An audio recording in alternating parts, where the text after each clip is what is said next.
Bueno, bienvenidos, bienvenidos a todos. Esta es una reunión, una conferencia pública de la rama Hesperia, continuando con nuestras conferencias mensuales que hacemos de este tipo, que ya sabéis que una vez por mes queremos hacer en el día de reunión de la rama, que es el jueves, queremos hacer como una especie de jornada a puertas abiertas con una conferencia con comentarios, ¿no? Entonces, bueno, para hoy, antes de pasar a presentar el tema y la persona y la oradora, el ponente, quiero deciros que en cumplimiento de la Ley de Protección de Datos, que esta conferencia está siendo grabada y se va a subir luego a YouTube, al canal de YouTube de la rama Hesperia, y que si alguno de vosotros, bueno, normalmente aparecerá la imagen del ponente, pero si alguno de vosotros va a hablar o va a intervenir en las preguntas y aportaciones que se hacen luego, su imagen puede salir, ¿eh? Y si alguno tiene reparo en esto, pues simplemente deshabilite la cámara o tápela, ¿eh? Esto es así. Bueno, pues entonces ya pasando al tema de hoy, para hoy tenemos a una ponente que empieza con nosotros, bueno, ya lleva unos años de miembro, pero es Marta Llavero, que todos la conocéis porque participa en muchas actividades, en muchas reuniones por Zoom, es un forofa del Zoom. Y bueno, Marta es abogada, aunque está retirada ahora mismo, pero está aquí porque es una incansable buscadora, ¿eh? Busca en muchísimas partes, se nutre no solamente de la teosofía, sino de otras corrientes, y entonces ella, bueno, trata de buscar su verdad o su perspectiva personal. Entonces, el tema que hoy va a tocar ¿se puede acabar con el sufrimiento?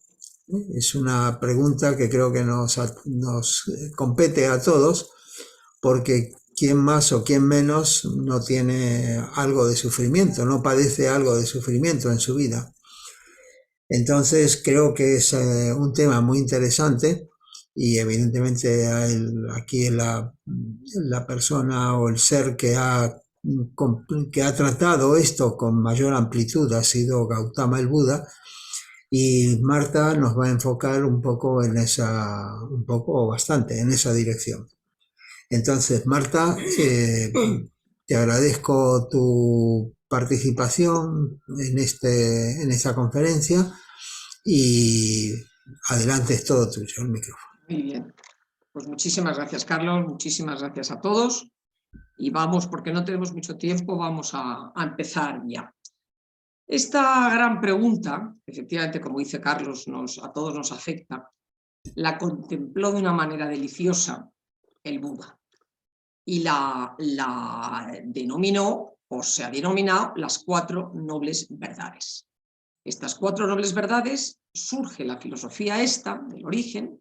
Como sabéis, que quizá lo voy a ir muy deprisa porque yo creo que todos lo sabéis, que el príncipe Siddhartha sale de su palacio, lo tenían encapsulado porque iba a ser el rey parece que era una tribu, era un reino, y sale del palacio porque se mete en el bolsillo a uno de los, ¿cómo se llaman? Ujires o de los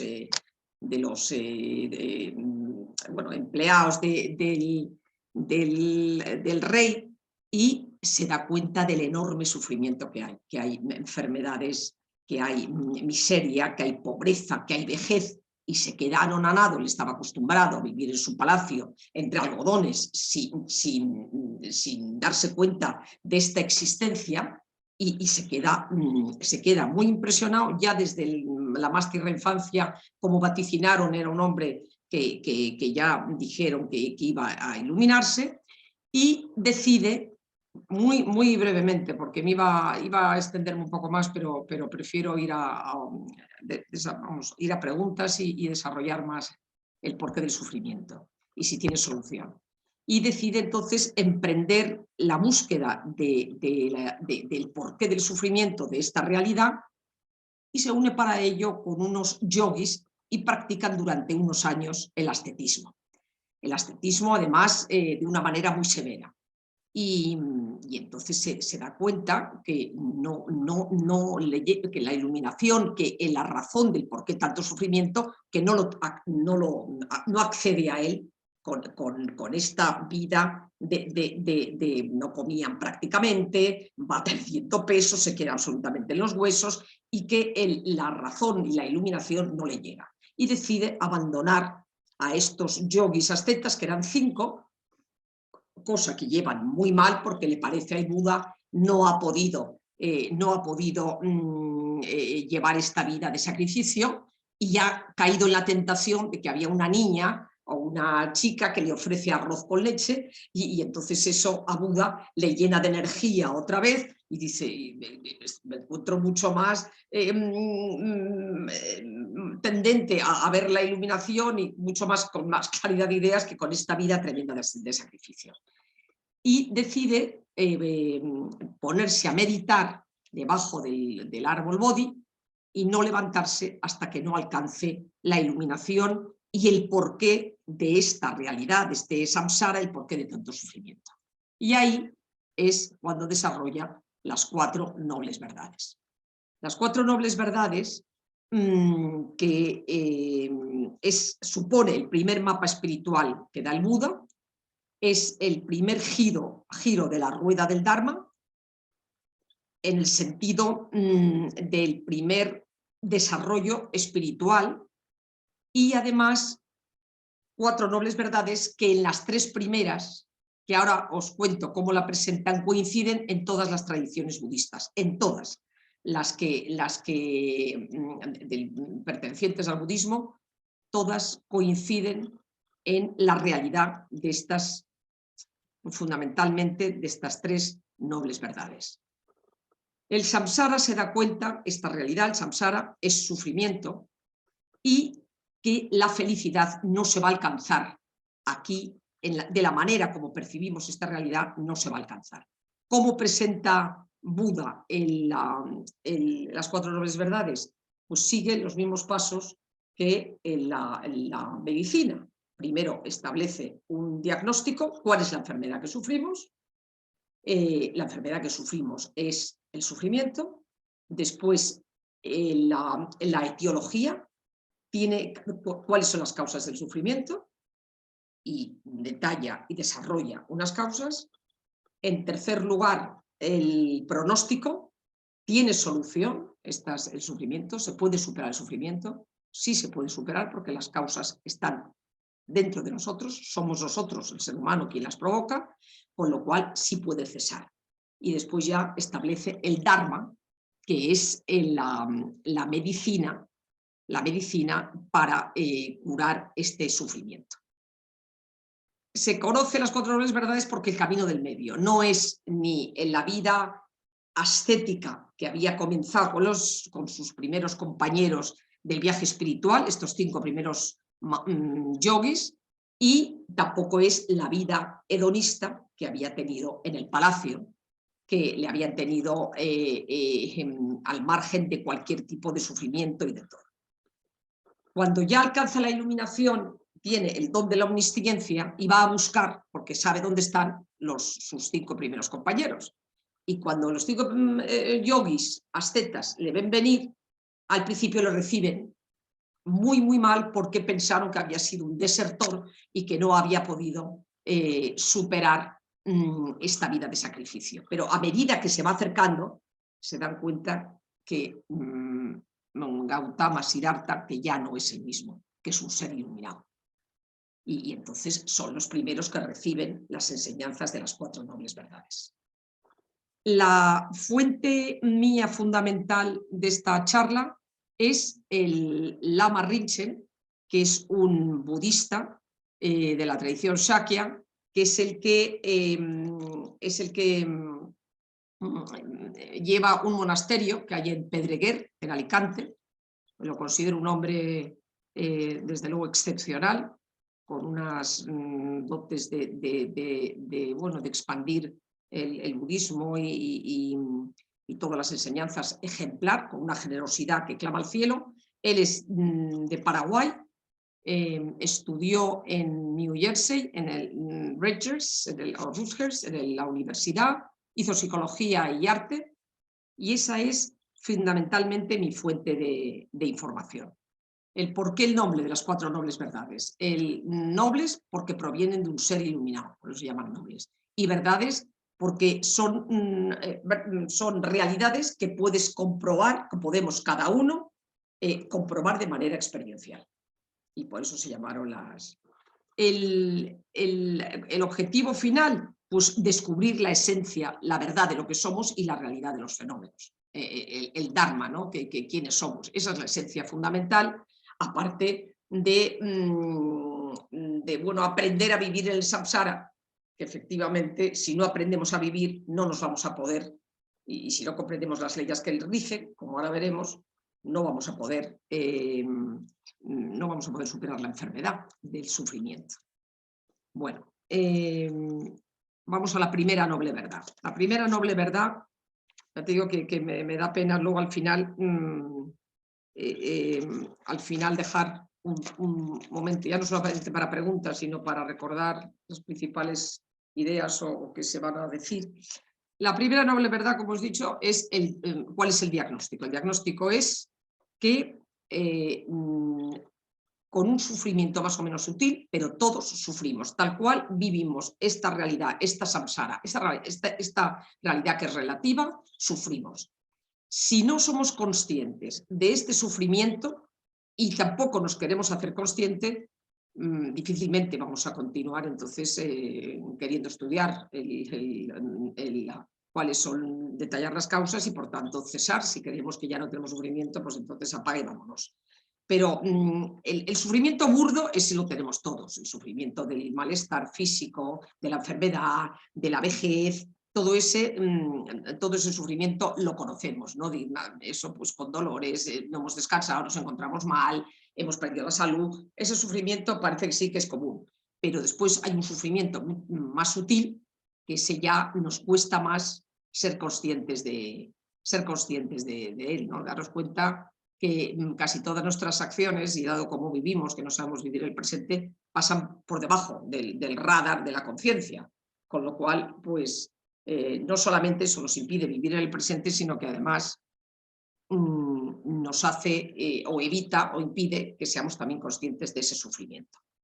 Con lo cual nos acostumbramos a meramente una supervivencia, donde Lama Rinpoche lo compara con una montaña rusa, donde tenemos picos de ilusión, de distracciones, de alegrías, pero que no obedece a una felicidad serena, incondicional, que dependa de nosotros, como es la felicidad y la plenitud del ser, de nuestra mente prístina, que es nuestra genuina naturaleza, que es absolutamente, esa felicidad es incondicional. Nosotros nos acostumbramos a esa felicidad, pero que es en cierto modo artificial, desde luego no es genuina y desde luego está sometida a todo tipo de condiciones. Con lo cual ahí viene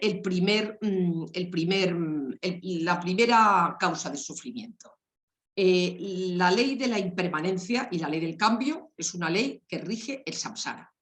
Y es una ley que nosotros, de manera más o menos inconsciente, no aceptamos. Y hacemos depender nuestra felicidad de la obtención de lo que se llama, yo creo que todos lo sabéis, lo que se llaman los dharmas mundanos, los bienes mundanos, que el Buda estableció que eran 8, son 4 con sus reversos, que son los intereses mundanos.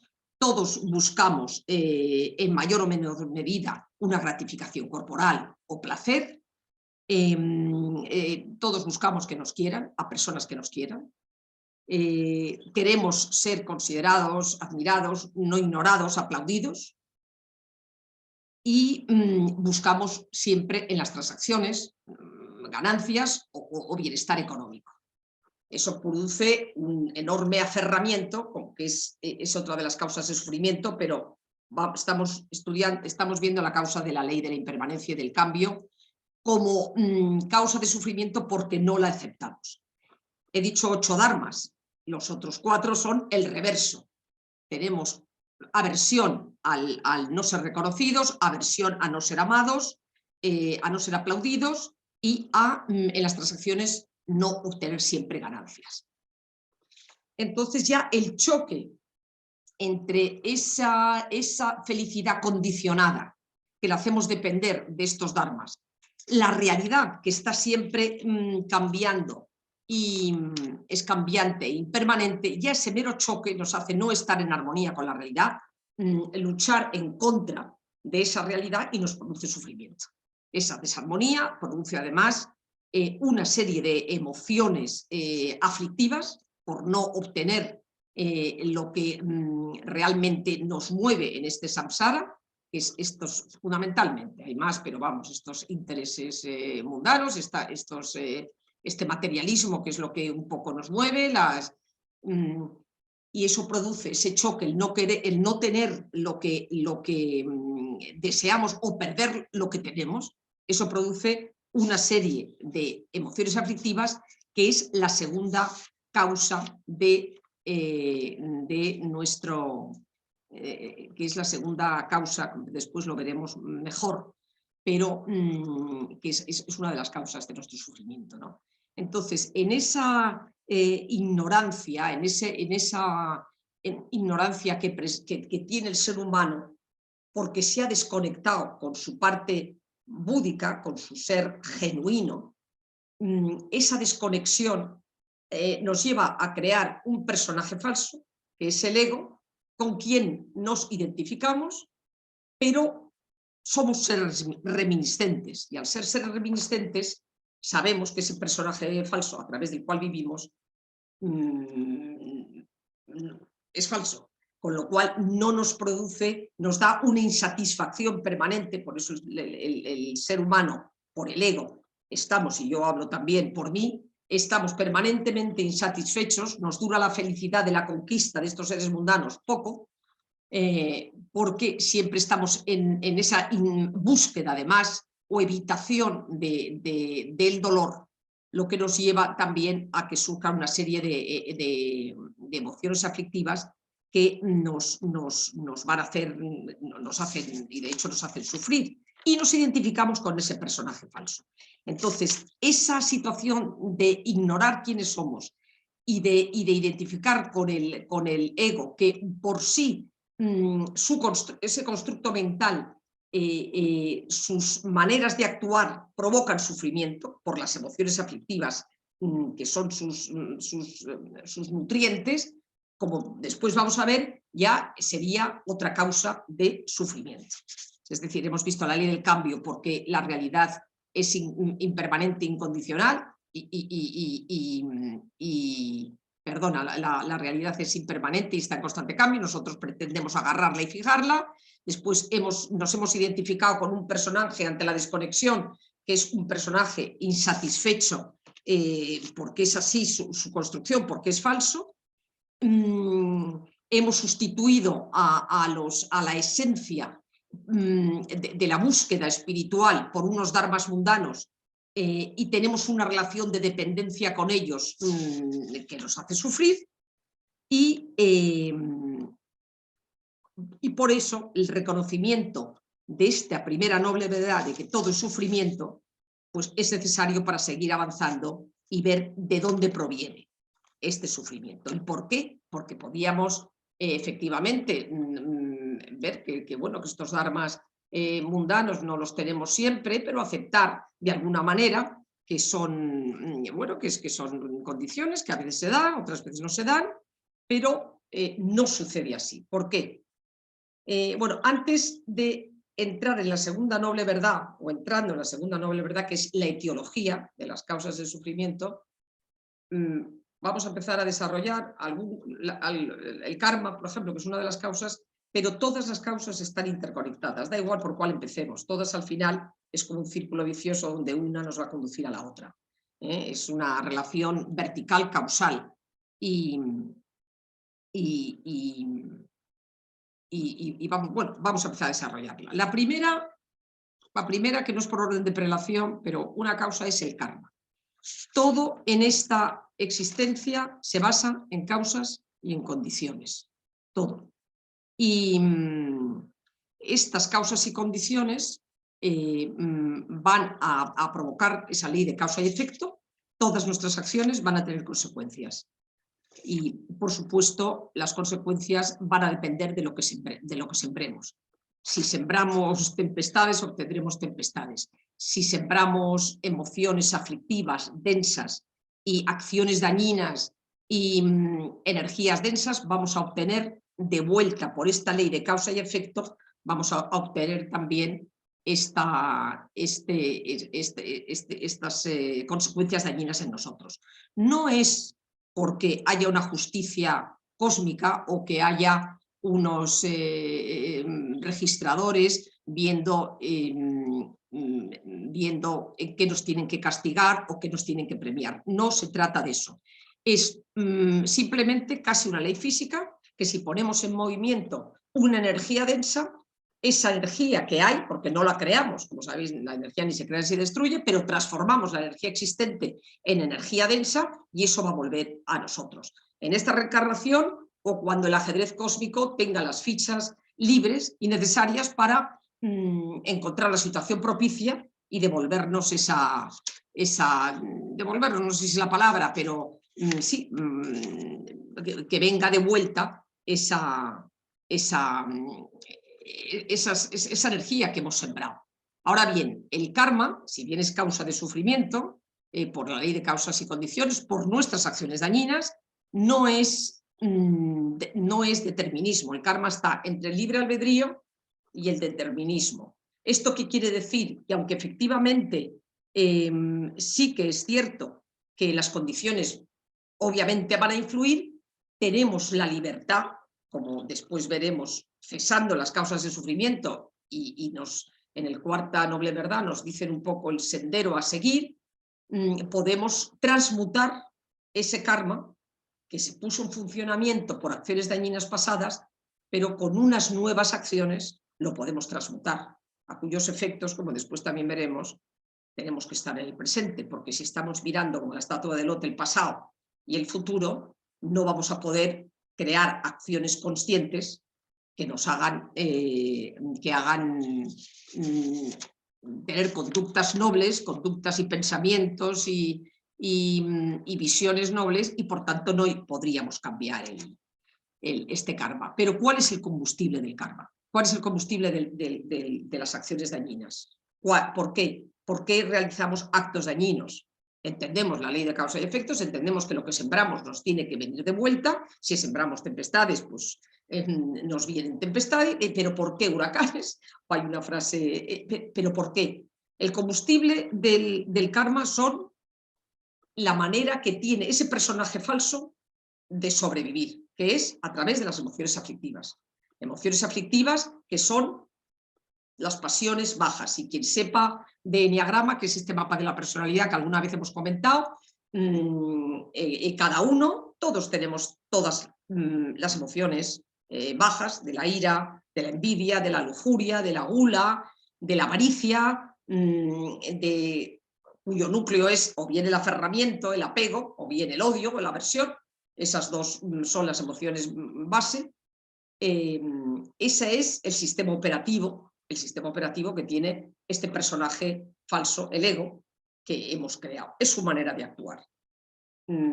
Por supuesto,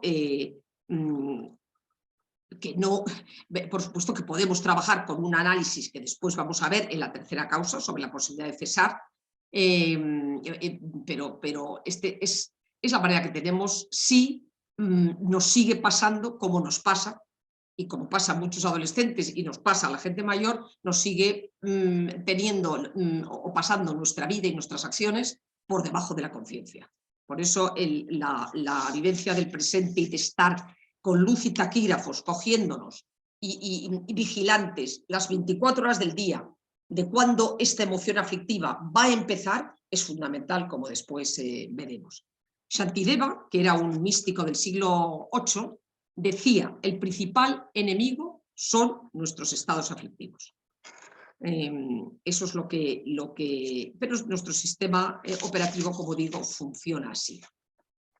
¿Y cuál es la causa? Porque todo es una relación causal vertical. ¿Y cuál es la causa de esos estados aflictivos? Al desconectarnos de nuestro ser búdico, nos ha invadido una enorme ignorancia. No sabemos quiénes somos, no sabemos qué hacemos aquí, no sabemos la realidad que habitamos. Nos creemos que este samsara, esta rueda, es como el pez y el agua, es lo único que existe. Lo vivimos como si fuese una existencia abierta, cuando en realidad la manera que tenemos de vivirla es un círculo cerrado y vicioso, además. Como digo, nos hemos identificado con ese personaje y al desconectarnos de nuestra naturaleza esencial nos hemos llenado de miedos, y de ahí la necesidad de, entre otras cosas, de los dharmas mundanos, ¿no? Y desde luego, cuando hay miedos, no hay amor. El amor es incompatible con el miedo. Y el nutriente fundamental de estos estados aflictivos, de la ira, es en el fondo, detrás de todo eso, si analizamos con un poco de detenimiento, detrás de todo eso hay un enorme miedo. Y además hemos sustituido la que, como digo, somos el reminiscente, la felicidad genuina, sin incondicional, del ser búdico, o crístico, o de la mente prístina, la hemos sustituido por esta realidad condicionada que hacemos depender nuestra felicidad. Quiero ir muy deprisa. El problema no es ya los dharmas mundanos. El problema no es todos queremos tener una casa bonita, todos queremos tener dinero, todos queremos tener salud, encontrarnos bien, nos gusta más que nos consideren que no que nos ignoren, que nos quieran que no nos quieran. Todo eso es normal, o sea, no nos tenemos que hacer cruces por tener estos intereses mundanos. El problema surge en la relación, en la relación que establecemos con los bienes mundanos, en cuanto hagamos depender nuestra felicidad en su obtención o nuestra versión en no obtenerlos. Es ahí donde viene el problema, es en la relación, somos seres en relación. Entonces, es en la relación que establecemos con esos intereses mundanos, con esos dharmas mundanos, lo que produce las emociones aflictivas, esas emociones intensas, y por tanto le pone en funcionamiento la ley de causa y efecto.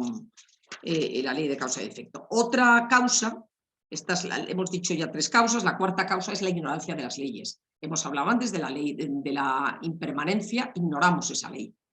Si aceptáramos que esta realidad samsárica relativa está muy bien como es, no tiene que ser de otra manera, está muy bien, el único problema que tenemos con esta realidad es relativa, pero es necesaria, al absoluto, como decía otro místico del siglo XIII, se llamaba Nagarjuna, a lo absoluto hay que llegar a través de lo relativo, con lo cual es aquí donde tenemos que despertar. Y esta realidad puede ser muy bella. El problema es cómo la percibimos. Hay una corriente, hay una filosofía, parece que fue revelada, que es del curso de milagros, que yo también tengo contacto y tengo una sangha maravillosa del curso de milagros, que toda la enseñanza es para cambiar nuestra percepción. O sea, no se trata de cambiar la realidad, se trata de cambiar la percepción que tenemos de esta realidad. Y es muy importante para cambiar la percepción el conocimiento de las leyes que rigen este samsara, que es la ley de la impermanencia, como hemos dicho, nada es permanente, no te empeñes en agarrarte o hacer depender tu felicidad, ni siquiera en la vida de los seres queridos, porque te la pueden quitar. Ya sé que es doloroso, por supuesto, pasarás tu duelo y no estamos iluminados, con lo cual pues lloraremos todo lo que haya que llorar y esperemos que no tengamos, y los que han tenido tragedias, pues, pero capacidad y potencialidad para aceptar todo lo que nos venga en esta montaña rusa, en este matrix, como se ha dicho muchas veces, tenemos potencialmente la capacidad para afrontarlo. La ley del cambio también, que es un poco, que es otra ley que va de la mano de la interdependencia, de la impermanencia. La ley de la interdependencia es fundamental.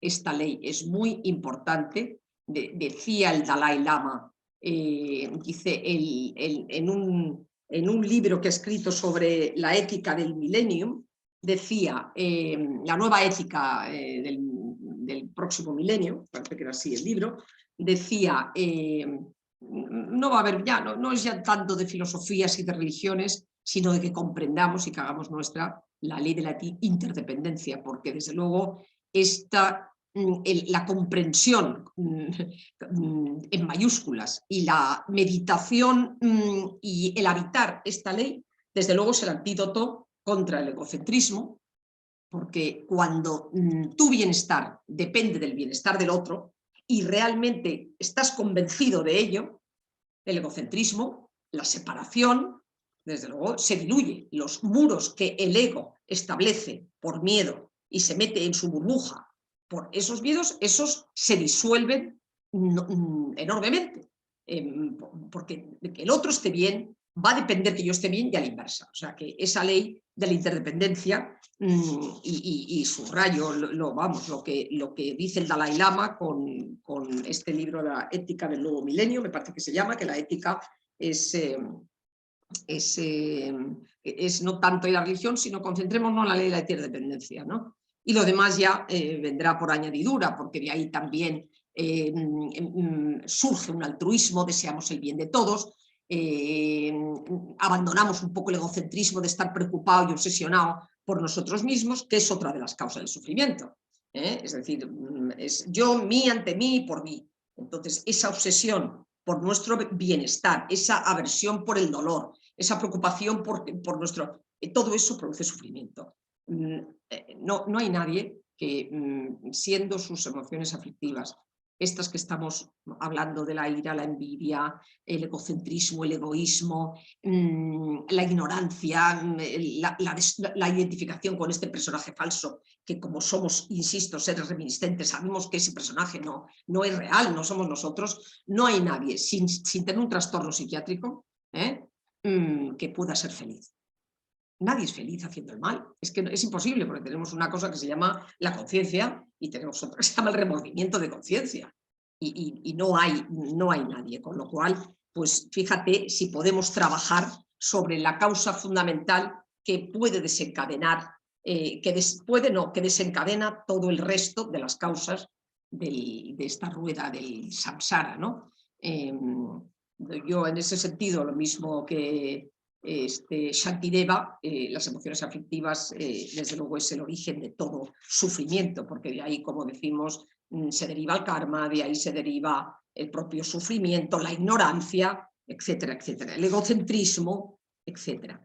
¿Qué más produce? ¿Qué otra causa produce estas emociones y pues, los patrones? O sea, creamos una serie de patrones, una serie de surcos mentales. Yo, a diferencia de que Carlos me parece que no piensa lo mismo, todo, a mi juicio, todo surge en la mente y todo surge en el pensamiento. Lo que pasa es que es un cuarto de segundo mágico, no te das cuenta, ese pensamiento pasa por el inconsciente, pero todo surge primero aquí. Y ese pensamiento, donde surge ahí todo, produce una serie de surcos en la mente donde a base de repetir emociones aflictivas dañinas, igual que lo contrario, pero emociones aflictivas, estamos hablando del sufrimiento, con lo cual no vamos a hablar de la iluminación, sino eso va produciendo como surcos mentales que al final tendemos siempre a ir por los mismos patrones de conducta, las mismas emociones aflictivas. Si hay una conducta determinada, por ejemplo, si uno de mis dharmas mundanos es que necesito ser querida y no encuentro ese amor, me van a surgir una serie de emociones, de rabia, de una serie de cosas, y eso me va a crear unos patrones de conducta que voy a tender siempre a tener los mismos, o unos patrones de pensamiento. ¿Cuántas veces? Yo creo que eso lo podemos ver, ¿no? Cuando nos levantamos por la mañana, ¿qué pensamiento es el primero que tenemos? Siempre tenemos un pensamiento, a no ser que nos pongamos firmes y digamos, stop, voy a tener otro pensamiento de gratitud, de alegría por la vida, de hoy a ver a quién puedo ayudar. Pero claro, todo eso tiene que ser a base de una disciplina férrea, sobre todo los que tenemos a lo mejor un ego un poco más potente, de una disciplina férrea y bueno, ir desactivando todos esos patrones automáticos que nos hacen tantísimo sufrir, por eso lo he incluido como otra causa de sufrimiento y que podemos también, está en nosotros también cambiarlos. Patrones, además, que nos hacen ser, y emociones afectivas, que nos hacen ser esclavos de estas emociones y de nuestras... Y no hay libertad. En la espiritualidad no puede haber espiritualidad si no hay libertad.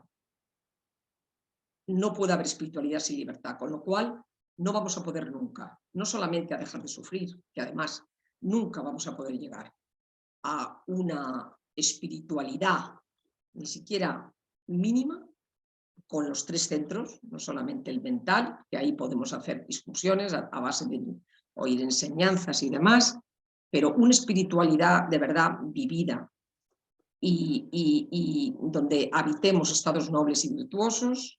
Si no nos desenganchamos de estas causas de sufrimiento, no vamos a poder, porque la espiritualidad requiere libertad, como es natural.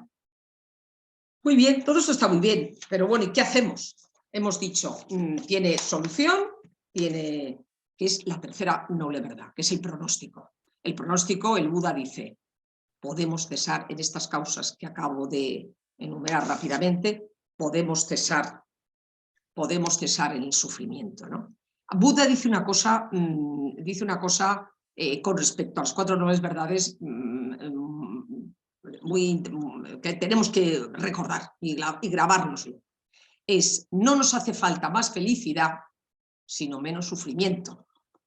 Y unido a que quizás parece ser que es la única filosofía que lo dice de esta manera tan determinante. La filosofía budista dice que la búsqueda de felicidad es también una pura ilusión.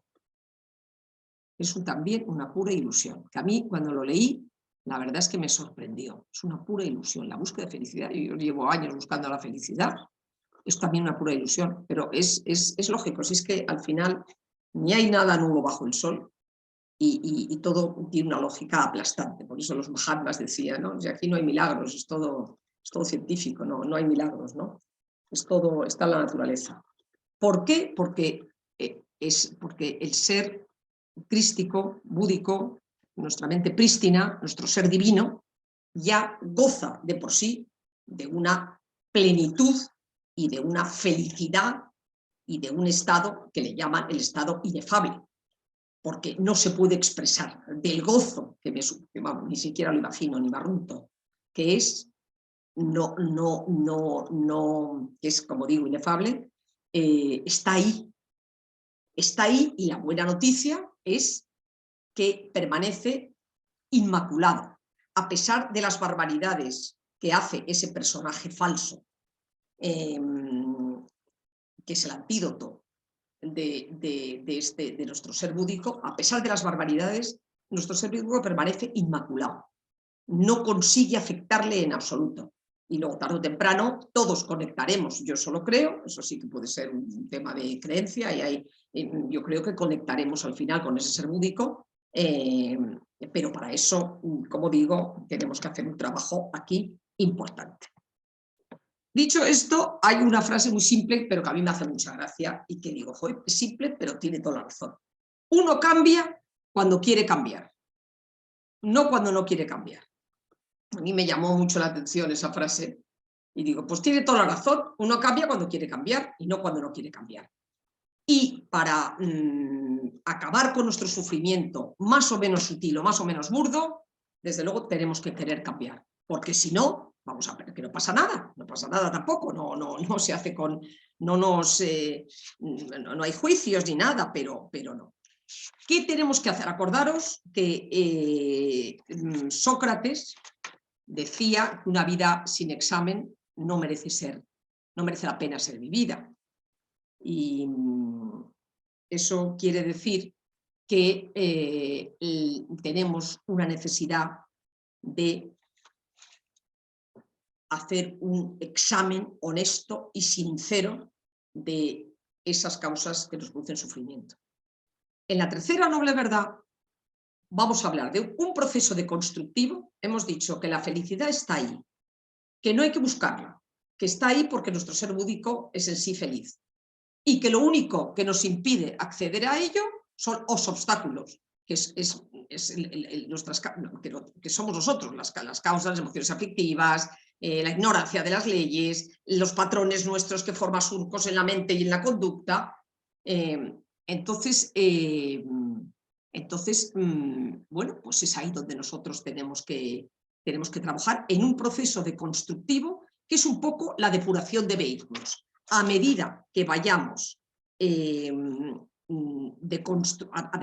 avanzando en este proceso deconstructivo, lo demás irá surgiendo por añadidura, como pasaje de la Biblia, ¿no?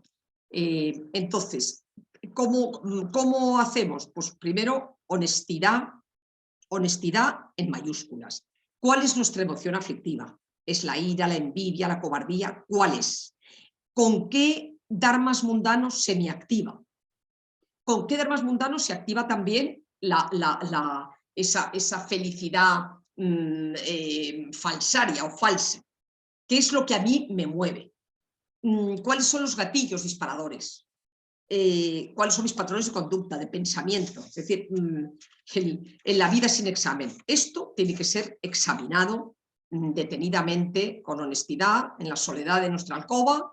Es bueno para eso que nos acompañemos de un grupo y hagamos trabajos con ese grupo, de verdad, sabiendo que donde estamos, y yo creo que desde luego en teosofía, fundamentalmente, pues no hay juicios, desde luego no lo hay para otro y tampoco lo tiene que haber para nosotros, ¿no?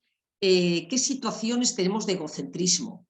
¿En qué nos obsesionamos con nosotros? ¿Con qué te distraes? ¿Cuáles son tus principales mecanismos de defensa? ¿Cuáles son tus métodos de compensación? ¿Qué pasa si no nos sentimos vistos o no considerados o no queridos? ¿O qué pasa cuando nos critican? ¿Qué sentimos? Tendemos a compararnos con el otro. Las comparaciones dan lugar a tres venenos que forman parte de todas las emociones afectivas, que es, si nos comparamos con iguales, lo que hacemos es competir. Si están por debajo de nosotros, lo que surge es la emoción aflictiva, es uno de los venenos que surge de la comparación, de despreciar. Si a los otros lo hacen mucho mejor y tal, envidiamos. Entonces, bueno, pescarnos. Por eso la capacidad de vivir el presente y poder vivir el presente y pescarnos con la mano de la masa es un trabajo para depurar los vehículos que nos van a impedir acceder a este ser lúdico. Es muy, muy importante, ¿no? ¿Cuánto tiempo podemos estar sin distraernos, sin acudir enseguida al móvil, sin llamar, sin no sé qué, estando sin nada, sin estímulos? ¿Cuánto tiempo podemos estar?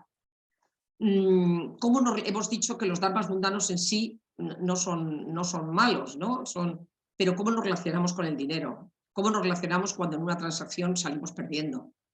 Vale, el otro ha ganado y yo he perdido, vale, muy bien. ¿Y cómo nos relacionamos con eso? ¿Cómo nos relacionamos cuando no hemos dormido bien y estamos cansados y tenemos dolor o estamos con gripe? ¿Cómo lo llevamos bien? ¿Cómo es nuestra relación con esos? Entonces, en la medida, como decimos, que vayamos eliminando estos obstáculos y depurando los vehículos, en esa misma medida va a ir aflorando el ser que somos. ¿Cómo hacemos este proceso? Pues desde luego, con honestidad, ya lo he dicho 70 veces, pero nunca es suficiente, sin juicios. Igual que queremos amar a los demás, pues no machacarnos por eso. Legitimando los pasos en los que estamos. Bueno, pues sí, estoy aquí, vale, muy bien. Bueno, pues mañana estaré un poco más, sobre todo mirar al paso que estaba ayer y legitimar esos pequeños pasos. lo importante es ver a dónde nos dirigimos. ¿Dónde nos dirigimos? Eso tenerlo muy claro. Estoy donde estoy, en el nivel que estoy. Bueno, pues, pero tengo claro a dónde me quiero dirigir. Tengo claro que lo que quiero es alcanzar ese estado de nuestra mejor versión. Vamos a decirlo en una frase ya hecha. Y quiero alcanzar mi mejor versión. Quiero hacer el bien. Quiero ir construyendo esa mejor versión para que cuando nos vaya a secuestrar la peor versión, cuando se desencadenen todas esas emociones aflictivas, negativas, esos patrones que hemos automatizado, cuando se activen, bueno, pues hemos ya trabajado con una enorme disciplina esa mejor versión y podemos ir a nuestro rescate, ¿no? Incorporar hábitos sanos y virtuosos, haciendo lo mejor que podamos en las circunstancias en las que nos encontremos, sabiendo que la libertad es lo que nos va a llevar a la espiritualidad y que mientras seamos esclavos del ego y no vamos a poder ni desde luego caminar en la espiritualidad o caminar con lentitud. La emancipación espiritual es una de las finalidades que tiene el proceso de constructivo o la purificación de vehículos, ¿no? La libertad de no ser controlados por nuestro personaje falso, ¿no?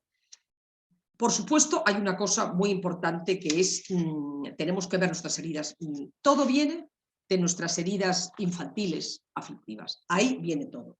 Entonces yo quiero, aunque sea un minuto, hablar del peligro que tiene, y lo tenemos en teosofía también, a mi juicio. Lo tenemos en teosofía, lo tiene en el budismo, curso de milagros, todos los caminos, desde luego en la religión católica, todo. En todo hay puede haber una tendencia para ahorrarnos ese trabajo de poner luz y taquígrafos a nuestras heridas infantiles, que de ahí provienen la mayoría de nuestras emociones aflictivas.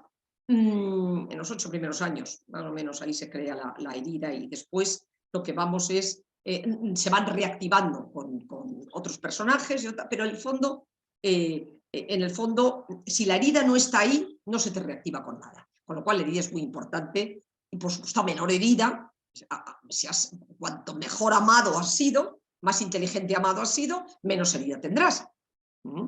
Todo lo que está pasando en París, por ejemplo, con lo de Macron, con lo de la ley de jubilación, qué odios monstruosos, pero eso está dentro, ¿sí? Eso está dentro, o sea, además, eso está dentro, en lo que ha pasado en la Segunda Guerra Mundial con los judíos, en lo de Ucrania, o sea, todo eso hay una serie de odios que basta cualquier pretexto para sacar esos monstruos que tenemos a pasear.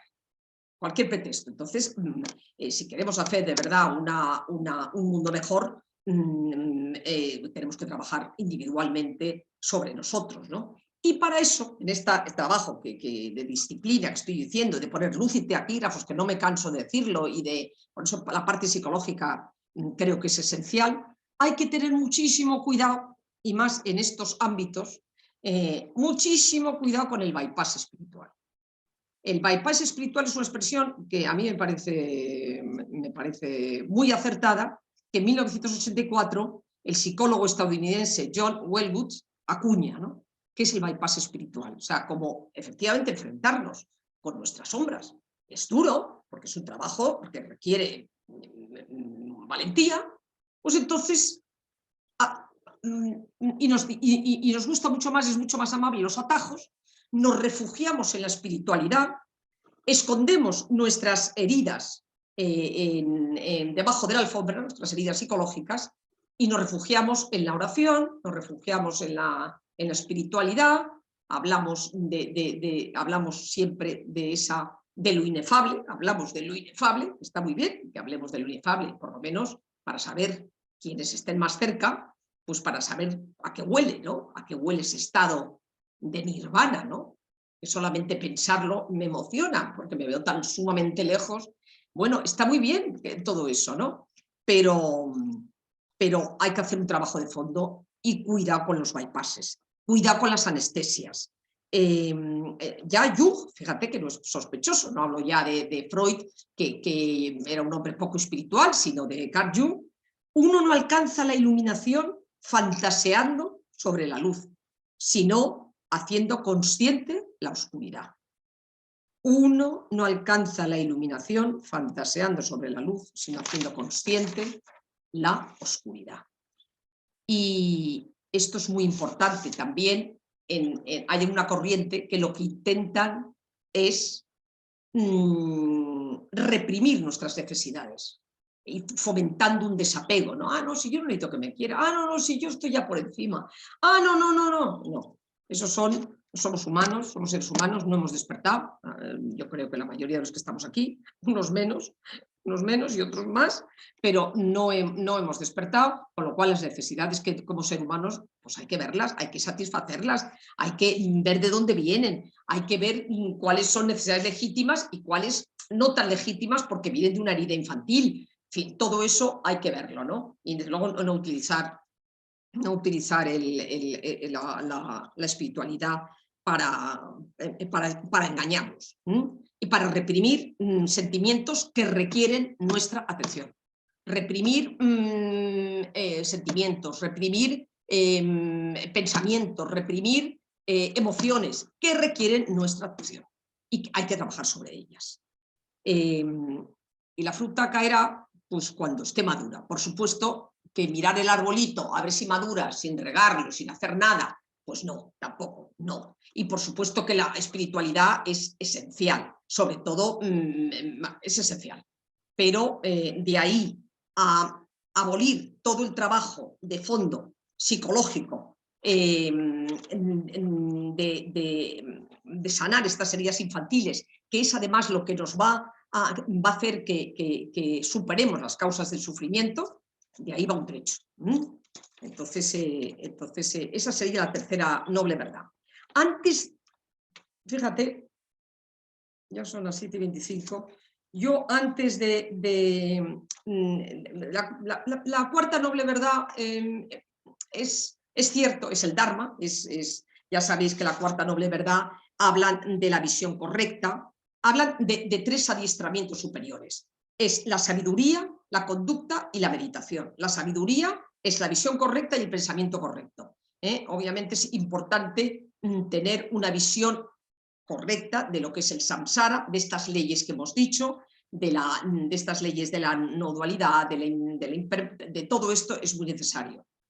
Por supuesto que es necesario, pero ya podemos intuir, sabemos la conducta, las palabras hieren más que las flechas y el hablar correcto, si no podemos beneficiar, por lo menos no hacer daño, no hacer actos dañinos, y sabemos qué actos son dañinos, lo sabemos perfectamente. El medio de vida correcto, bueno, pues efectivamente alguien que gana su vida, si no tiene más remedio, pues no sé si, con todo mi respeto a los carniceros, pero a lo mejor si no puede cambiar de trabajo, pues no puede cambiar de trabajo y lo hace lo mejor que puede en las circunstancias que puede. Pero, en fin, se refería a Buda a actividades, no sé, actividades que vayan en contra que causen daño y desde luego también que vayan contra el despertar. Tenemos que intentar, dado que es una filosofía integral, holística, tenemos que intentar que todo vaya en armonía y que todo conduzca a ese despertar espiritual. Y después tenemos la absorción meditativa, que es el esfuerzo correcto, atención correcta y meditación. Este es muy importante, la absorción meditativa, porque aunque sea a base de simulacros, aunque sea de una manera artificial, entre comillas, es importante que habitemos estados nobles y virtuosos, habitemos el amor compasivo. Decía el Dalai Lama que el amor compasivo es lo que más nos eleva verticalmente, ¿no? Habitar esos estados de amor a través de meditaciones guiadas, por supuesto a través de shamatha o del vipassana o de las meditaciones. Hay mucha variedad y hay muchas meditaciones que podemos encontrar en YouTube y bueno, ir habitando esos actos simulacros de lo que puede ser el nirvana. Bueno, no está mal tampoco, ¿no? de lo que es la vacuidad, de lo que es la interdependencia y por tanto ese amor compasivo, porque todos formamos parte de la unidad.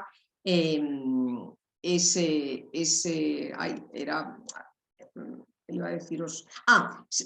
Que hay una diferencia entre la meditación budista y otras meditaciones que contemplan nada más que el aquí y el ahora y la tranquilidad y el samatha, que es la respiración, concentrarnos en el momento, en el aquí y el ahora. La meditación budista lo que añade es siempre le da un propósito ético, hay una ética en la meditación budista importante.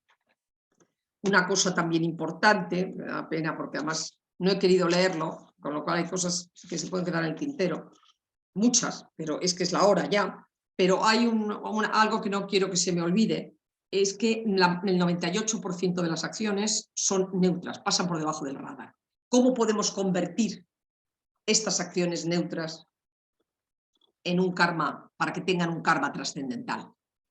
A todas las acciones, incluso a la gimnasia que hagamos, a lavarnos los dientes, a vestirnos, añadir una motivación altruista. Es decir, bueno, pues, por ejemplo, la gimnasia, en la medida que esta gimnasia me haga tener una mayor y más energía, bueno, pues que eso redunde en el beneficio de los seres con los que hoy me puedo encontrar para dar la mejor parte de nosotros mismos, ¿no? Entonces, eso es añadir esa motivación trascendental.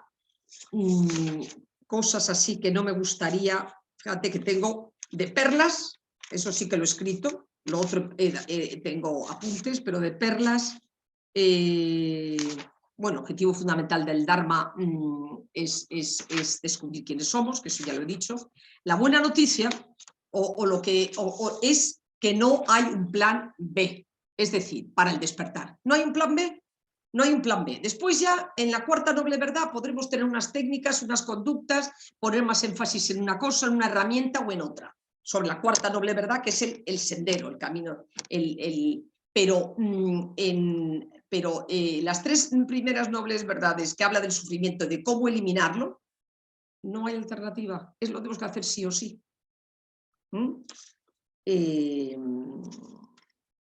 Por supuesto, todo esto hay que hacerlo hay que hacerlo con una, no es que están llamando a la puerta, pero está una de mis hijas que ha venido. Hay que hacerlo con una, no sé lo que iba a decir, se me ha ido el santo al cielo, bueno, con el timbre. Que no hay un plan B, con lo cual no hay alternativa. Esto es una buena noticia. Una de las cualidades que más aprecian los lamas es la estabilidad anímica, porque si no hay mínima estabilidad anímica, estamos entre los colmillos del ego, dicen, y el karma antiguo. Si no creamos karma, el karma va a seguir afectándonos, el karma pasado. Y para crear karma, nuevo karma, tiene que ser sí o sí en el presente. Fíjate la importancia que tiene la capacidad de desarrollar el vivir en el presente. Y eso me lo subrayo yo, porque a veces esa capacidad no la tengo. El libro del Dalai Lama se llama, efectivamente, Ética para este nuevo milenio.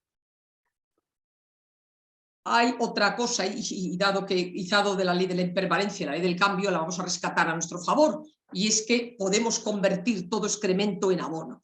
Es decir, una de las cosas que podemos hacer los que estamos en este camino es, en vez de vivir las cosas que nos salen mal, o las mini tragedias, o grandes tragedias, o lo que sea, vivirlo como gran fracaso, vamos a verlo como una gran oportunidad para poder seguir con nuestra evolución y con nuestro desarrollo. ¿Cuál debe ser la filosofía que debemos? Porque muchas veces planteo, ¿cuál es la filosofía y qué y por qué? Bueno, es la filosofía que esté más próxima a nuestro estado de conciencia, pero un poquito más avanzada para que nos rete un poco. No podemos buscar tampoco una filosofía una filosofía que sea completamente ajena o que esté muy por delante y muy arriba a nosotros. No, es más o menos, corresponde al estado de conciencia, insisto, pero que nos suponga un reto. Importante esa mejor versión que he dicho, que vaya al rescate de nuestra peor versión.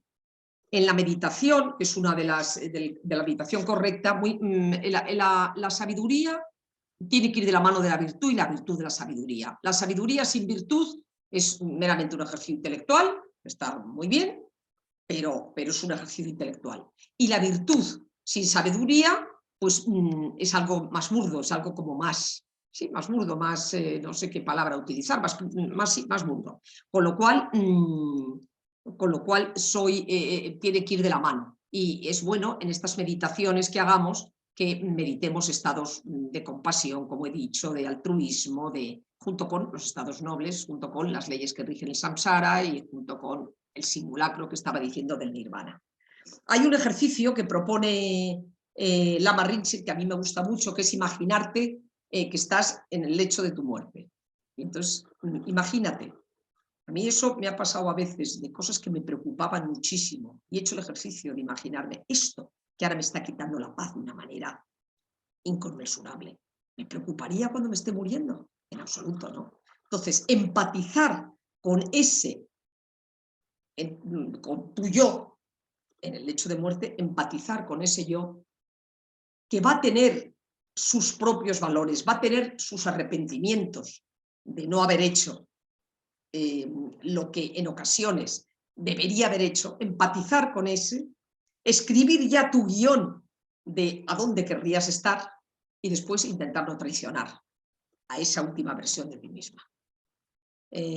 Milarepa, que todos sabéis quién es, decía: yo tengo nada más que una pretensión en la vida, que es morir sin arrepentimientos.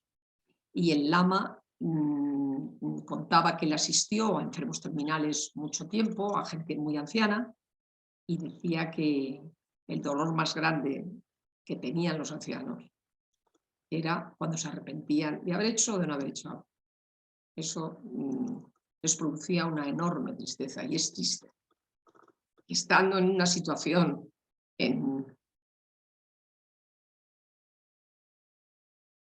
teniendo la posibilidad de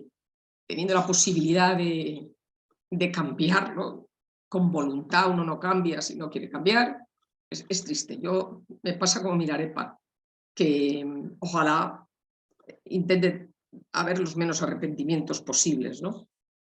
El camino ya lo he dicho, pero es que no me canso de repetírmelo a mí, no repetíroslo a vosotros, sino de repetírmelo a mí, que es el camino del despertar prospera en el presente. Ahí es donde, al abandonar viejos y reactivos patrones mentales, emocionales, conductuales del pasado, generamos nuevo karma que corrige el karma que arrastramos. Lo de la motivación altruista es importante. El camino del medio. ¿Cuál es el camino del medio? Ya hemos dicho que el camino del medio en las 4 nuevas verdades es ni el ascetismo más severo ni el hedonismo, pero el camino del medio nuestro, ¿cuál es? El que sea el óptimo para nosotros. Yo puedo tener mi punto del medio 0 y 1 y el año que viene otro. O sea, el que es óptimo en el estado en el que nos encontramos. Una cosa muy importante es no enfocarnos tanto. Los grandes yogis no se enfocan tanto en los resultados, se enfocan en las causas y condiciones que están sembrando. Preocúpate de las causas y condiciones que siembras y los resultados, de nuevo, vendrán por añadidura. Yo creo que he intentado ajustarme en el tiempo.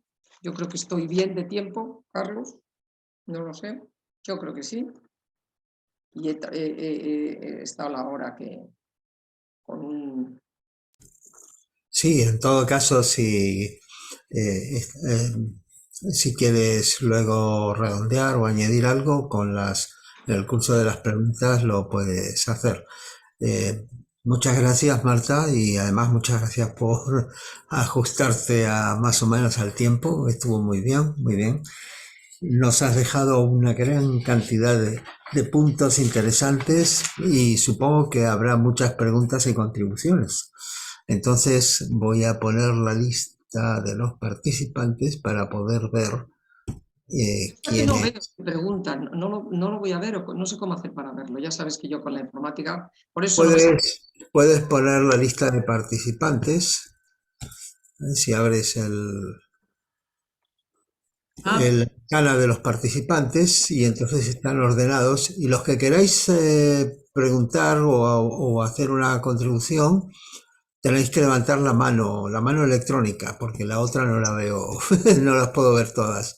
Entonces esto lo hacéis donde tenéis reacciones en la barra de herramientas o de botones del Zoom, tenéis reacciones y dentro de reacciones tenéis uno que es levantar la mano.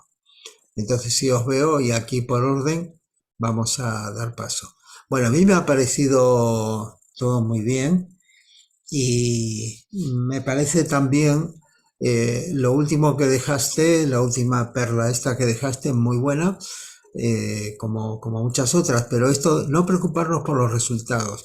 ¿Cuántas veces el desánimo en el propio camino espiritual viene por pensar que no hacemos nada, es decir, que no hemos avanzado, que estamos donde estábamos y que por lo tanto dice, oye, llevo meditando 5 años y no pasa nada, llevo haciendo esto tal disciplina durante tantos años y no pasa nada. Eso está muy bien, pero y está fantástico y creo que es así, pero además tenemos que ser inteligentes y darnos cuenta que si reaccionamos de la misma manera, somos irascibles de la misma manera que hace 5 años o hace 10 años o lo que sea, que si no hemos mejorado nuestra visión del mundo, de nosotros, de nuestras relaciones y seguimos teniendo las mismas dificultades, algo no estamos haciendo bien, algo tenemos que cambiar en la metodología.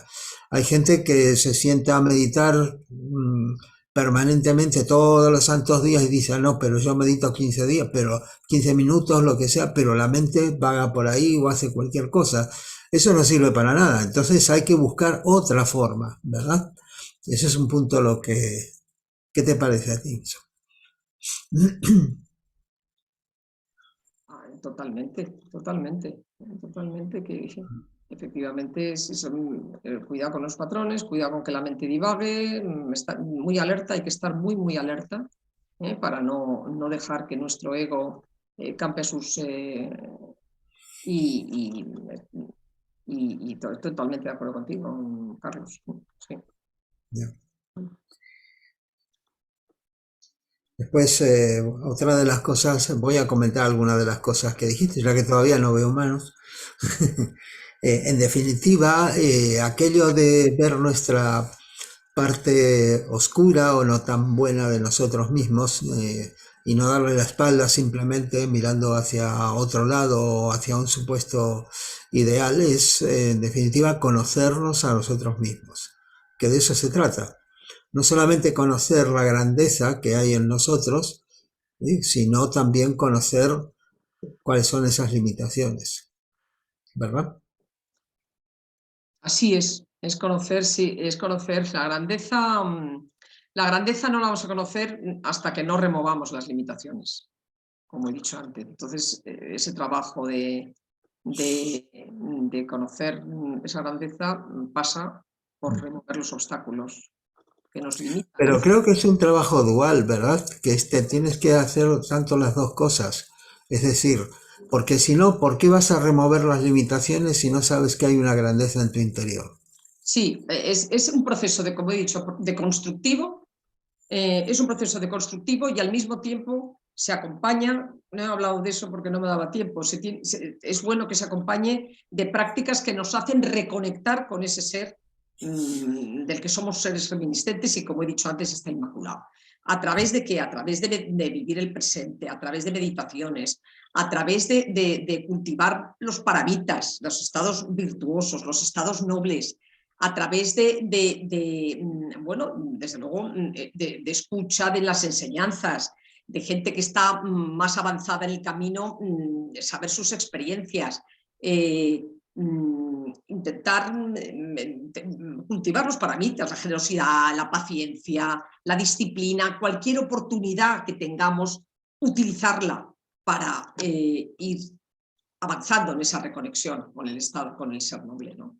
Pero sí, Carlos, se puede hacer de manera paralela por supuesto. Lo que pasa es que muchas veces las heridas son tan enormes, que yo creo que no es la situación en la que nos encontramos el grupo de ahora, pero hay muchas heridas muy, muy gordas y que no les es posible, cultivar estados nobles y virtuosos. Pero en la medida en que no sean tan grandes y que sean compatibles, por supuesto, es lo ideal, y de hecho, porque es un tratamiento, porque esto es como una medicina que es integral y holística, claro, tiene que ir esa palabra que está ya tan de moda, holístico, integral, pero bueno, que es verdad, ¿no? Que se tiene que hacer conjuntamente, si se puede, maravilloso, y meditación fundamental, y vivir el presente fundamental, y cultivar estados virtuosos fundamental, y la sabiduría con enseñanzas, muy importante también. Francisco ha levantado la mano. Sí, gracias Carlos, gracias Adela. Hermana Marta, bueno, gracias por esta conferencia. Yo, al igual que Carlos, he tomado nota de varias ideas muy interesantes. Quisiera destacar una, que es usted mencionó y lo dijo, no hay un plan B. Y eso cuando dijo no hay un plan B, me recordó a Rada Burnier con su libro No hay otro sendero a seguir. O sea, Sí, el camino es uno solo. Y cuando usted dijo, precisamente en ese sentido, dijo, en el budismo a la meditación le añade una motivación altruista. Entonces, súper, súper bien. O sea, el del 98% de las acciones que hacemos en el día que son neutras, dijo, si le damos una motivación altruista, ¿qué impacto favorable en el camino, en este único sendero podría traernos? Entonces, yo quería resaltar eso porque usted lo mencionó y la verdad que viene, pero muy, muy, muy bien a estos momentos que estamos viviendo. Gracias, hermana.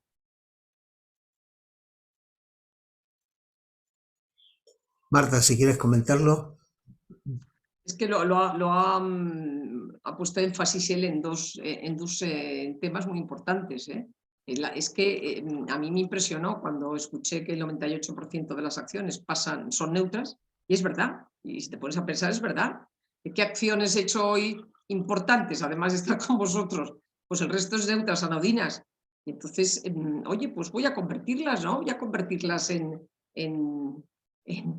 algo añadir un karma trascendental, y eso es una buena manera y estratega para ir ahondando en nuestro karma y para ir teniendo sobre todo, lo que es muy importante es cambiar nuestra manera de percibir de percibir esta realidad, porque como he dicho, la realidad, el samsara, es una realidad relativa, pero es la realidad que tenemos, y aquí es donde tenemos que despertar. No está mal, ¿no? Pero lo que sí que es bueno que cambiemos es la percepción que tenemos de lo que nos sucede, ¿no? No lo que nos sucede, sino cómo vivimos esa frase, ¿no? No es lo que nos sucede, sino cómo vivimos lo que nos sucede. Ahí es donde está el problema. Y la prueba es que ante un mismo hecho hay tantas maneras de percibirlo como casi personas están observándolo. Y ahora se está viendo cómo influye el observador en lo observado. O sea, que esto quiero decirlo con respecto a lo que ha dicho el hermano Francisco, que sí, que esto es una buena manera de ir cambiando nuestra percepción, cambiando nuestros patrones automáticos de pensamiento e ir sustituyéndolos por pensamientos altruistas y pensamientos de amor hacia el otro, ¿no? Muy bien, tenemos la mano de María Milán. Por favor, adelante.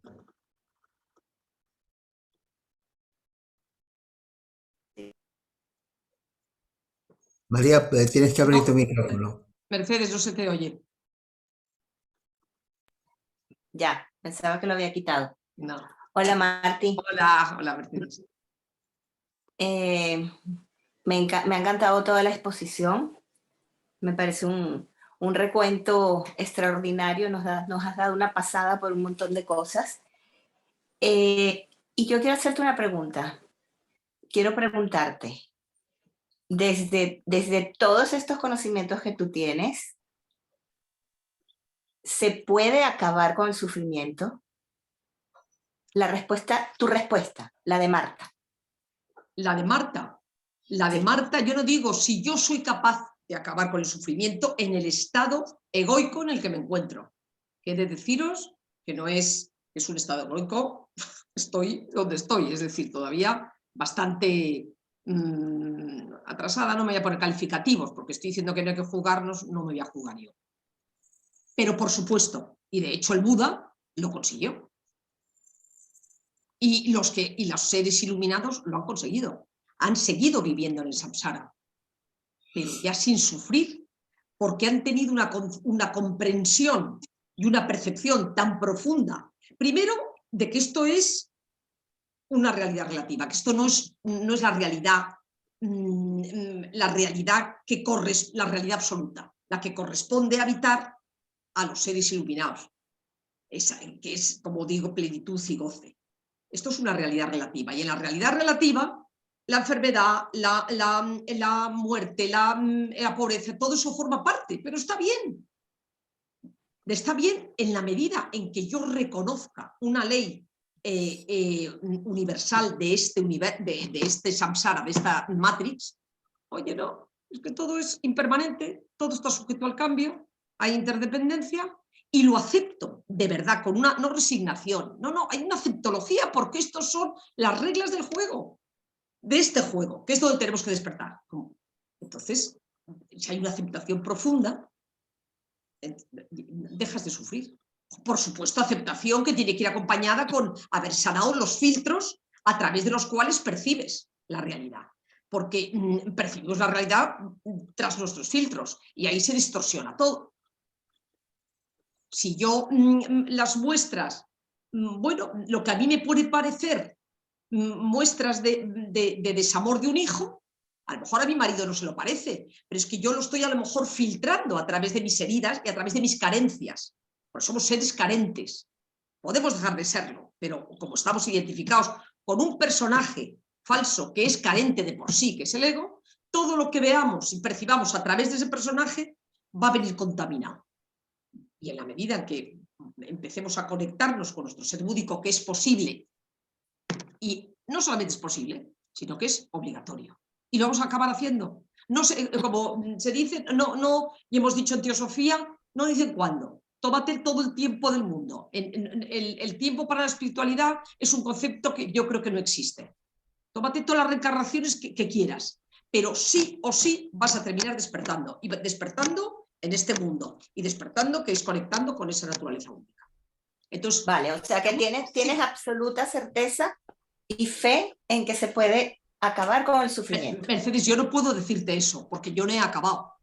Yo no he acabado con el sufrimiento, pero desde luego las enseñanzas que yo he escuchado, las personas que yo he escuchado, comportamientos que yo he escuchado, desde luego intuyo que sí se puede acabar con el sufrimiento, y sobre todo confío en el Buda y en tantos iluminados. Y el Buda dice en lo que se llama la noble verdad, sí se puede acabar con el sufrimiento. Entonces, y es verdad que he comprobado que cuando yo estoy sufriendo es debido a mí. Cuando más he sufrido es debido a mí. Entonces, la causa está en mí. Y en la medida en que yo reconozca que la causa está en mí, como eso sí que te lo puedo decir, eso sí que lo he experimentado, en esa misma medida se irá disolviendo. En lo demás, cuando he aceptado de verdad, o cuando lo he percibido de otra manera, como tú y yo sabemos por el curso de milagros, cambia la cosa. Es que lo que hace 4 días me subía por las paredes, después de estar 4 días trabajando, quiero verlo de otra manera, y lo he conseguido durante a lo mejor unos instantes, un día, oye, es que he dejado de sufrir. Con lo cual depende de mis filtros, depende de cómo percibo yo la realidad, de ahí depende todo. Entonces la causa está en nosotros, no está en lo que nos suceda, no está en las condiciones, vale. Lo que nos suceda. Ahí, si me permitís, Emilce había levantado la mano, ahora te doy la palabra. Fátima también. No la veo. Es que está muy oscura. Vale, bueno, solamente decir una cosa que creo que es importante, señalar la diferencia entre dolor y sufrimiento. Sí. El dolor es inevitable. El dolor existe en la vida, existen alegría y dolor. El dolor por dolor físico, dolor por una separación, dolor por la muerte de un ser querido, etcétera, todo eso es inevitable, ¿verdad? porque ocurre, pero el sufrimiento es cómo nos enfrentamos a ese dolor, cómo si aceptamos el cambio, la impermanencia, la interdependencia, etcétera, etcétera, eso es lo que hace la diferencia, ¿verdad? Bueno, no sé quién, yo Fátima y solamente, Emilce. perdón. Fátima quería preguntar algo antes y Emilce. Ah, Estaba en mi que yo. Buenas noches. Emil, Estaba en mi- sí, Fátima. Emilce y Fátima. Sí, yo había bajado la mano. Pero no hay problema, si querés hablar, Fátima. Venga, todo tuyo. adelante, una de las dos, a ver, Emilce, que has levantado, Bueno, tienes que levantar la mano, Fátima, si no, no te veo, la mano electrónica. esta conferencia me pareció maravillosa. Realmente le quiero agradecer. Me impresionó, no es impresionaron, me dieron una felicidad adentro mío de escuchar todas estas cosas. Y el aporte que yo podría hacer, pero también es medio pregunta, es que tenemos que estar seguros y con voluntad de querer entrar en este camino. No esperar el resultado, porque si esperamos el resultado, yo ya le estoy poniendo un rótulo de lo que yo quiero y ahí aparece un poco el sufrimiento. Otra de las cosas que pienso, que a mí me cuesta un montón, pero de a poquito uno lo va logrando, es ser mejor un observador silencioso. Para poder ver lo que se va manifestando antes de hacer un juicio. Porque cuando yo hago el juicio, ya lo estoy encuadrando. ¿Y qué sucede? Se encuadra adentro mío y a lo mejor estoy distribuyendo una energía que no es la correcta. Entonces, no esperar el resultado me parece que es una de las cosas más importantes que tenemos que hacer. Y la voluntad de que empezamos el camino. Si llegaremos o no llegaremos, bueno, pero lo estamos intentando. Gracias. Gracias, Emilce. Emilce, efectivamente, como he comentado antes, los grandes yogis se ocupan de sembrar las causas y condiciones y los resultados ni se ocupan de ellos, porque vendrán por añadidura y si los resultados no son buenos es que hay que trabajar más sobre las causas y condiciones. O sea que, con respecto al ser el observador silencioso, es un ejercicio fenomenal, pero insisto que hay emociones heridas que necesitan ser observadas y trabajadas.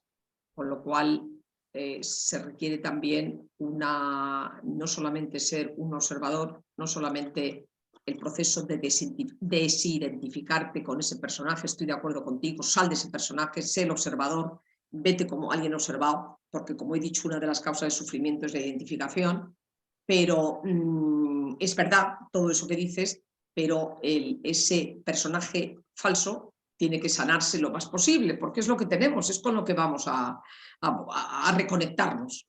Es desde aquí, desde lo relativo. Entonces hay que tener un poco de cuidado en ese sentido. Muy bien el observador silencioso, muy bien la desidentificación, muy bien que lo puedas conseguir, pero sin olvidar el trabajo de nuestras heridas psicológicas y sin olvidar la frase de Jung de que uno no alcanza la iluminación fantaseando sobre la luz, sino haciendo consciente la oscuridad. Eso es muy importante, muy importante. Y a veces si somos el observador silencioso y nos alejamos, no sé hasta qué punto eso nos puede, no lo sé. No hay tiempo, pero no, estoy de acuerdo. Sí. Muchas gracias. De nada, Emilce. Bueno, gracias, Emilce. Fátima, por favor, adelante. Sí, perdón, es que no tengo la mano electrónica, me tengo que volver a instalar Zoom. Tengo esta. Mañana me pongo me la pinto. Perdón, que muchísimas gracias, Marta. Me ha gustado muchísimo, es que además compartes esto desde tus carnes propias, ¿no? La intensidad con la que nos hablas y cómo compartes es un mensaje que nos llega al corazón, ¿no? Y compartes esto y se nota que estás compartiendo tu experiencia, tu cómo hacer que todo esto entre y bueno, yo solo agradezco también mucho, ¿no? Que también nos des esto. Y yo quería poner una cosa un poco sobre la mesa que también de alguna manera es una cosa que me está tocando mis propias vivencias, digamos, ¿no? Pero que empiezo con una frase ya que estamos también con budismo, de Thich Nhat Sí, Hanh, Ujú. que me encanta, aunque no puedo. Entonces él habla de que la flor de loto crece en el lodo y que no hay loto sin lodo, ¿no? Y que todos amamos, que ya no es enfrentarte, no es aceptar. Él habla ya de amar, o sea, que amamos la flor y no amamos el lodo, ¿no? Y que nos empeñamos otra vez en lo que hay que enfrentarse y lo que no. Y nos empeñamos en aplicar mal esta discriminación a veces y entonces dice, es que no existe loto sin lodo, ¿no? O sea, es que creo que es parte de, o sea, igual que aceptamos que estamos que hay una evolución como un camino natural, es que hay un rol natural en el sufrimiento, ¿no? Y que creo que no es solo, o sea, creo que hay una parte cuando hablabais del observador, ya como desde el principio, cuando empezamos a definir por qué nos tenemos que deshacer del sufrimiento. O sea, ¿por qué el sufrimiento es entendido? Sí, o sea, quiero decir, a ver, entenderme. ¿Por qué tenemos que aspirar? O sea, pienso como que si de base estamos decidiendo que es algo malo, es algo que tiene que desaparecer de nuestra vida. O sea, creo que es algo que tiene un valor natural en la evolución. El sufrimiento es un maestro. Entonces, creo que hay una parte, o el dolor, perdón, estoy quizá confundiendo no he entendido lo que has dicho, Carlos, pero no tengo, quiero decir, nombro a José Tarragó, una entrevista que hizo Carmen en su ciclo de entrevistas, cuando hablaba de José Tarragó y su historia. Hablaba en algún momento dado de que vino un personaje a hablar con él cuando él estaba como, bueno, ya estaba en contacto con la filosofía de Ramana Maharshi, y bueno, vino un personaje a hablar con él, y él le decía, pero ¿por qué tú no te haces ya budista si lo llevas en la sangre? Y el otro, no, es que yo tengo un problema que no puedo. Y al final le confesó, es que yo tengo un problema de sexo, algo así, que le daba muchísima vergüenza. Y entonces José Tarragó le dijo, es que lo primero que tienes que hacer es de dejar de ver eso como un problema, como ver el pecado como un pecado. Es una cuestión, es una cuestión. Entonces, o sea, creo que esa capacidad de observar viene también por hacer una especie de paso previo de decir, es que realmente por todo, por la ley del karma, por la ley, esto es que tiene que estar pasando, porque es parte, tanto como todas las cosas que nos pueden llegar, es un maestro. Y luego también tengo aquí una charla que dio Pablo Sender sobre el origen y sobre el artículo o que no sé si es un librito o un artículo de Annie Besant, el origen y significado del sufrimiento, ¿no? Entonces aquí ella hace una cirugía un poco de los roles del deseo y del dolor desde que las almas, desde el rol que tienen para que las almas quieran venir al cuerpo físico, ¿no? Que el deseo es necesario porque las almas, sobre todo al principio, estaban muy a gusto y no querían meterse en este cuerpo físico, y entonces el deseo es un instrumento natural que nosotros hemos definido de alguna manera psicológicamente, culturalmente. Estos deseos seguramente una tribu aislada en el Amazonas tiene otra idea del deseo, probablemente. También creo que no nos olvidemos de eso, pero ella, Annie Besant, habla de esa función natural y de que el sufrimiento por él empieza, bueno, no me voy a extender, pero que lo primero que le enseña es al alma los límites y las limitaciones del plano físico, porque el alma de un niño no las conoce, ¿no? Y eso lo sabemos. Ay, madre mía, me acaba de venir un grillo enorme. Un saltamontes así de... Qué bonito. Sí, ahora os enseño, creo que es Pepito Grillo. Sí.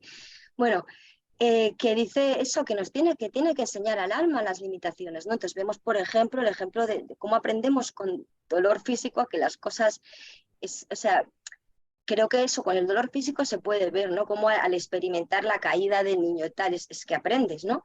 Entonces, bueno, como luego tiene como toda una serie de... desarrolla esto, ¿no?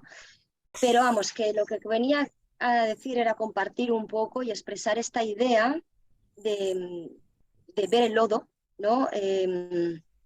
Como una cuestión necesaria con la que trabajar y natural con la que trabajar, y que creo que esa falta de verlo, esa precondena, que no significa para nada que sea una aceptación y que no tengas que verlo, pero es que esa especie, es lo que tú decías, es que el miedo, es que la condena, eso no es Dios. Entonces no podemos empezar, para mí, eso diciendo con una cuestión tan taxativa de esto sí, esto no, esto fuera, mañana, y todo es... no sé si me explico, que hay veces que creo que estas disciplinas férreas, porque nosotros también, y también es por supuesto necesario.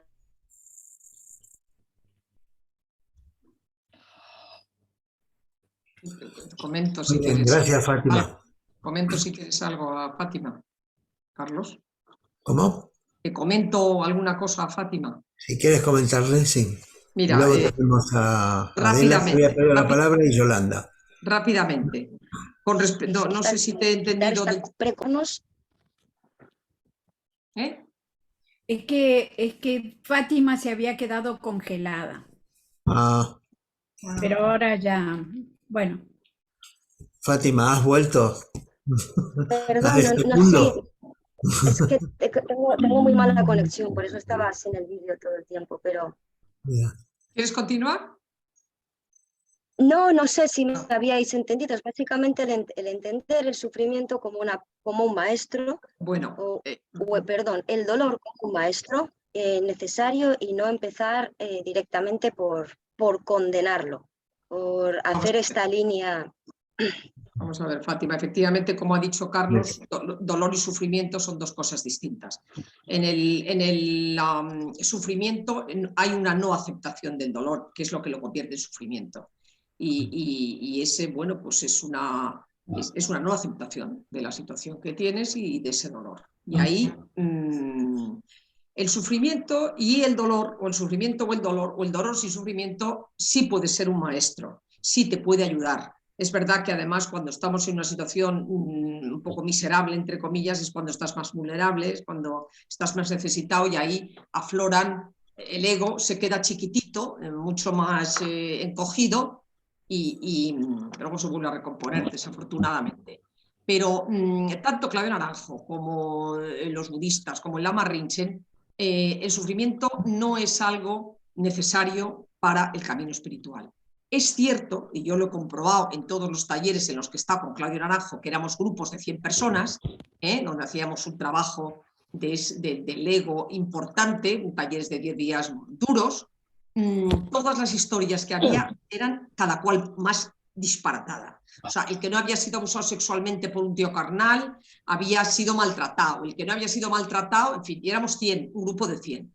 Entonces, casualmente, no es necesario el sufrimiento para despertar o para avanzar en el camino espiritual, pero es cierto que si estás en una situación muy cómoda, donde entre algodones, a no ser que seas un Buda, o un Gautama, Siddhartha Gautama, que él, por punto propio, quiere salir palacio y cuando se encuentra con el sufrimiento, lejos de volverse a meter en el refugio, dice yo quiero entenderlo, quiero comprenderlo y quiero ver si se puede evitar, pero el resto, si estamos en una situación sin sufrimiento y sin dolor, digo, chico, que me dejen como estoy, porque como se dice, esta será una mierda de vida, pero es mi mierda. Entonces, bueno, eso por un lado, ¿no?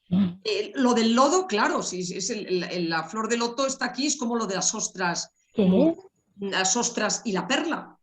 Por supuesto que es necesario toda esa mucosidad que tiene una ostra y que sirve un poco para, ¿vale? Sí, pero llega un momento que ese lodo hay que quitarlo, ¿no? Esos son los obstáculos.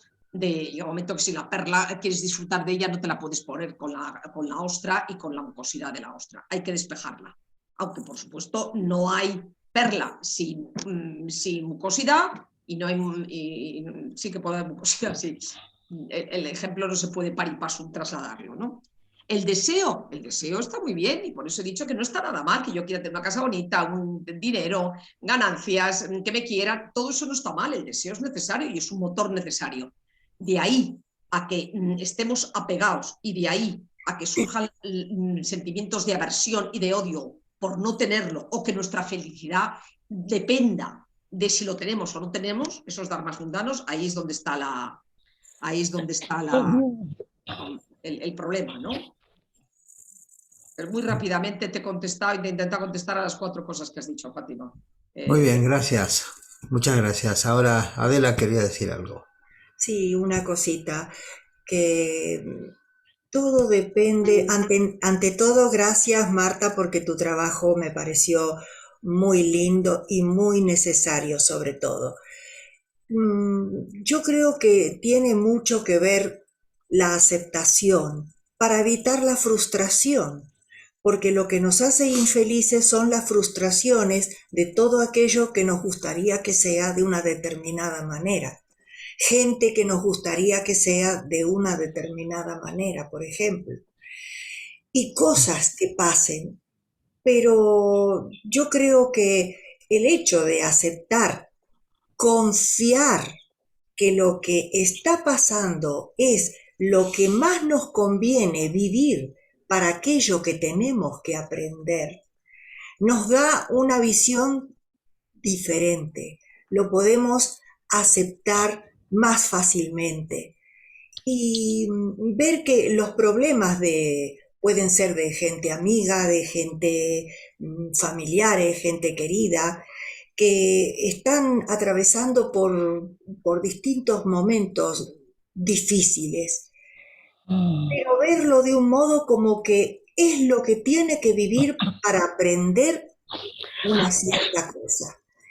Entonces, ¿qué pasa? Que si uno aprende a aceptar y a confiar que eso es lo mejor, aunque nos parezca que no, pero es lo mejor, hace que vayamos trascendiendo la frustración.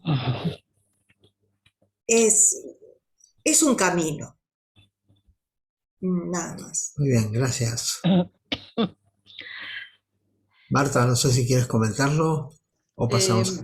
No, pasamos a otra pregunta, que sí, efectivamente la aceptación es importante, por supuesto, y todo es una oportunidad. Las personas que estamos en este camino, la diferencia que hay con otras personas que no lo están, no ya que somos mejores ni peores en absoluto, pero que todo lo que nos suceda, yo no creo que eso está ahí para que tú aprendas. Yo no creo que en ese sentido hay alguien que esté organizando y pergeñando y dibujando tu vida y tu destino porque quiere que tú aprendas unas determinadas lecciones. Yo no creo en eso. Yo lo que creo es que podemos, por libre albedrío y por voluntad, todo lo que nos suceda, que es debido a nuestros karmas, etcétera, etcétera, aprovecharlo para despertar, para evolucionar.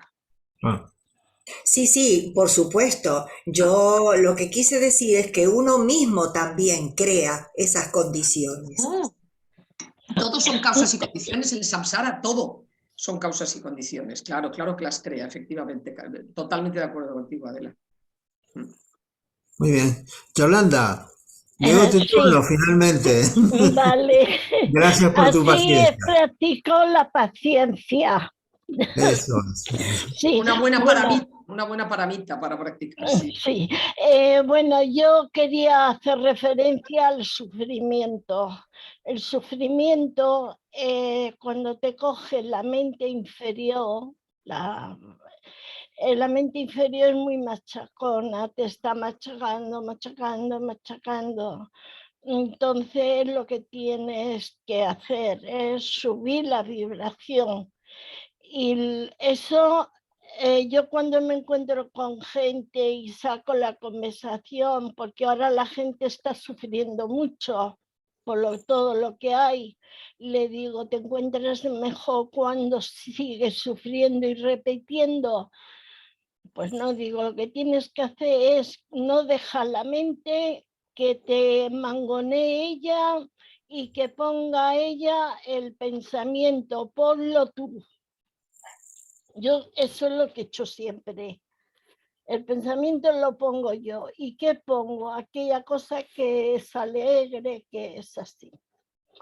Es una cosa. Otra, es muy fácil que en lo que estamos viviendo, pues que la vibración de la gente no es todas iguales, porque una tiene una conciencia, otra tiene otra, porque depende, la conciencia es el comportamiento, pues eso también hay que pensarlo para comprender y hacer más fácil todo.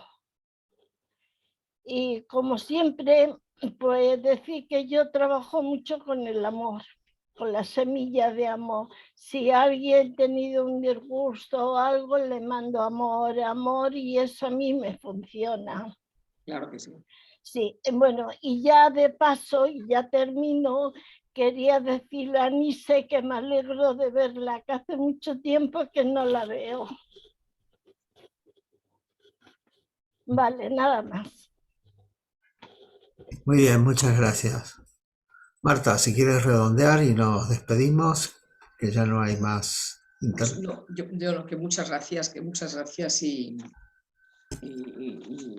bueno, que adelante nuestro camino y que adelante, que mucha paciencia, como dice Yolanda, que la ejercita y legitimando nuestros pequeños pasos, no ver lo que nos falta, sino lo que hemos avanzado, con mucho amor hacia nosotros y hacia los demás y muy con luz y taquígrafos y procurando crear nuevos surcos y nuevos patrones de conducta y de pensamiento y de emocionales, ¿no? Y cuando nos surja una emoción aflictiva, cortarla de manera, desde luego, preventiva, porque notamos cuando empieza a surgir, entonces cortarla antes, ¿no? Y bueno, y con el bypass Bueno, espiritual, cuidado, eso sí que pongo mucho énfasis. eso sí. Me gustó la expresión. Bueno, muchas gracias. Muchísimas gracias, Marta. Ha sido muy no solamente ilustrativa, sino muy útil, creo que muy profunda. Tu presentación de esto tan fundamental que son las 4 nobles verdades, porque al final de cuentas es el propósito que tenía el Buda. Él se dio cuenta, dice, la humanidad está enferma, ¿qué es lo que le pasa? Y ahí está, actuó como un médico. Entonces, realmente nos has acercado a esta aproximación, a esta visión, y creo que es, bueno, que al final de cuentas es un poco la visión de los grandes instructores espirituales que ha tenido la humanidad.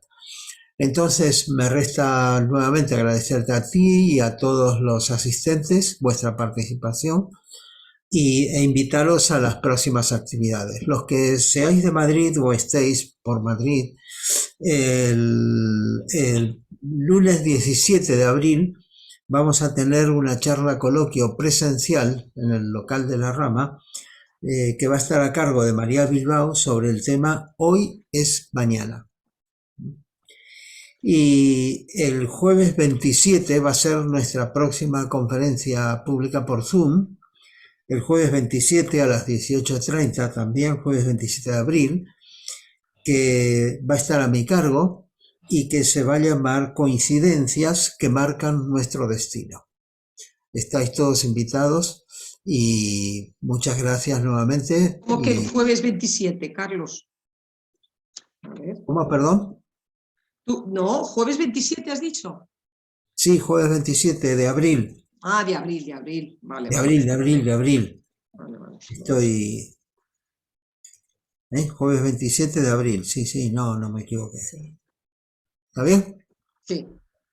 Muy bien. Bueno, pues entonces cerramos. Gracias a todos y nos vemos en la siguiente. Muy Muchas bien, gracias. Muchas gracias. Hasta luego. Marta, Hasta muy bien. luego. Muy bien, Marta. Muchas gracias. ¡Abrazo! Abrazo, Ricardo. Ricardo. Ricardo. Ricardo, que estás en varias dimensiones. Yo creo que se ha iluminado. Ya tiene el don de la omnipresencia. Ajá. Amigo. Abrazo para todos, amiguitos. Hasta luego. Dios. Gracias, Ricardo. Hasta luego. Saludos a todos. Dios. Gracias, chao.